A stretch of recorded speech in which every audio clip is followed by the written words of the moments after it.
Hey y'all, Manny from My Hectic Life Pets, where we talk about all things pet and pet related. And today is day number 2 in my 7-day video challenge. I thought I would do a fun video and show y'all my morning routine. I guess that depends on what you consider fun. So I hope y'all enjoy watching me do my morning pet care chores. So I did already let the dog out. I had to cheat on that one because it took me too long to load my battery into the camera and he needed to go potty. So Buster is already outside, but that's okay. It's really cold out this morning, so we're gonna hold off on his walk probably until this afternoon. It is like 6 in the morning, so it's really early. I did already turn on some of my fish lights also. So first things first, I'm gonna go ahead and grab out a couple of cubes and get those thawing out so that by the time I'm done with everything else, they will be ready to rinse and feed my fish with. And I hear Buster in the background wondering where his food is.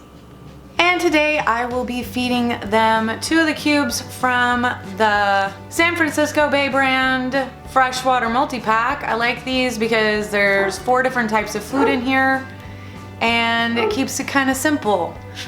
I gotta feed my dog. He's gonna freak out.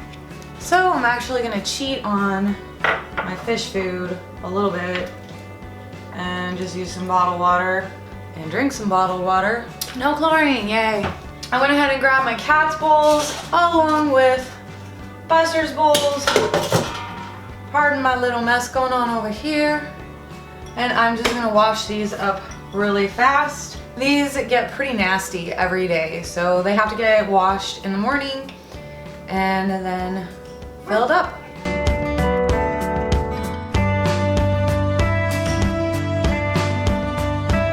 Oh my goodness, y'all, Buster is working so much. He's always like, "Where is my food, Mom? Hurry it up, lady." And I'm like, ah.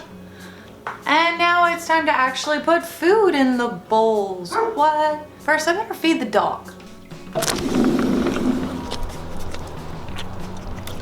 Here you go, boy.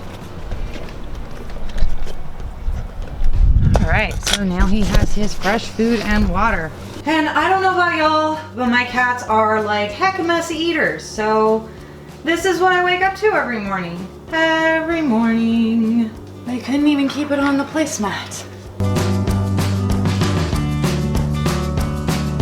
So now that that's all done, they have their nice fresh food and a nice clean area for them to mess up. Disgusting litter box.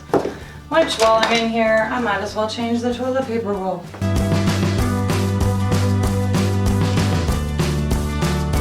And so it does look like I need to add more litter to this, so I'm gonna grab that and then I'm gonna sweep the floor in here.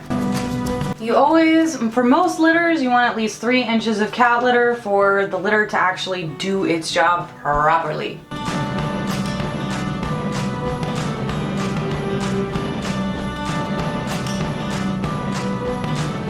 Okay, so now it's on to my frogs and my gecko. So every morning I basically take their water bowls out and clean them and spray down their tanks and give my crested gecko Brack his fresh crested gecko diet. So because I have 4 of them, I grab my handy dandy bucket so that I can just throw their water bowls in here because they are gonna have eco earth stuck to the bottom of them.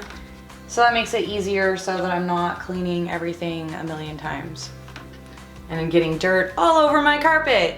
My white carpet.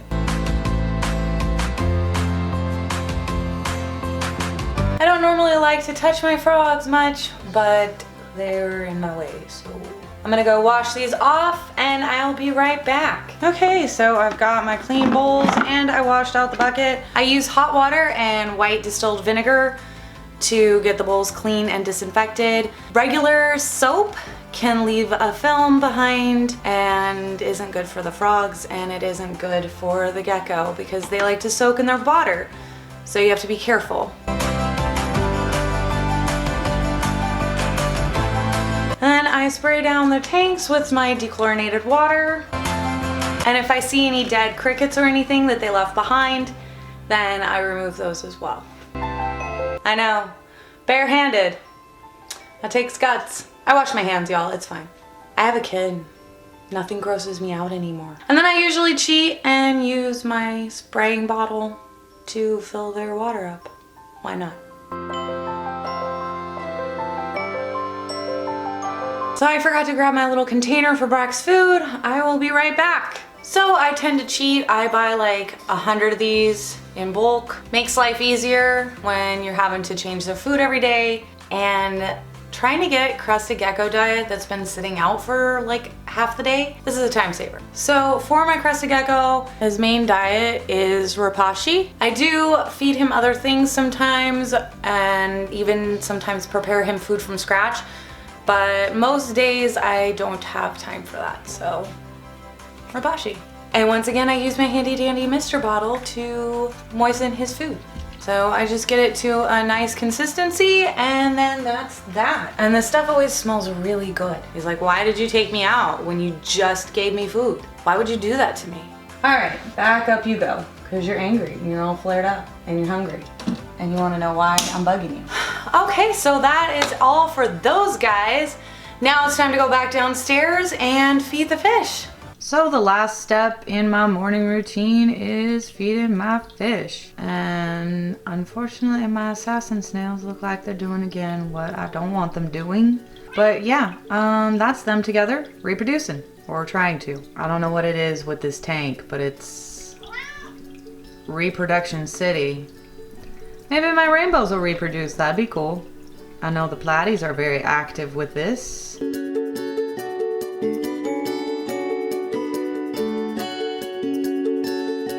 There's one of the babies. So cute and tiny.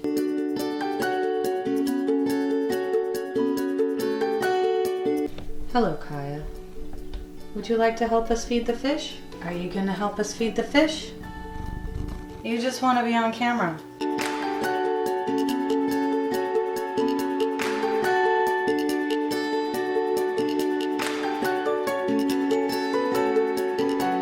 Whatever Kai doesn't eat in this tank, the cherry shrimp will try and sneak out and eat before Kai notices them. Anytime one tries to pop out of the moss back there, he immediately thinks it's dinner time. I thought at one point that he enjoyed himself a $20 meal, but then I occasionally will see them pop out. Okay, so that completes my morning routine. It usually takes me about 45 minutes between cleaning out the litter boxes, sweeping, washing all of the bowls for the cats, the dog, and the frogs and the gecko, and spraying down the tanks and feeding the fish. A couple of my tanks are getting fed twice a day because I am trying to get some breeding going on. Unfortunately, in my 20-gallon, there's a little bit more breeding than I'd prefer going on, but I guess that means I'm doing something right in that tank. A little too right. My wonderful killifish pair is not doing so great as far as the breeding goes. They lay an egg and they eat the egg. I can't seem to get in there fast enough. I'm hoping they'll stop that. I feel like the hardest part about breeding my killifish is gonna be getting to the eggs before they eat them. I'm gonna keep trying. Okay, so that's all for today's video. If you liked it, please give it a thumbs up and subscribe to my channel where I post new videos every week. And I'll see you tomorrow for day 3 of my 7 days of videos. Thanks for watching, guys. Bye!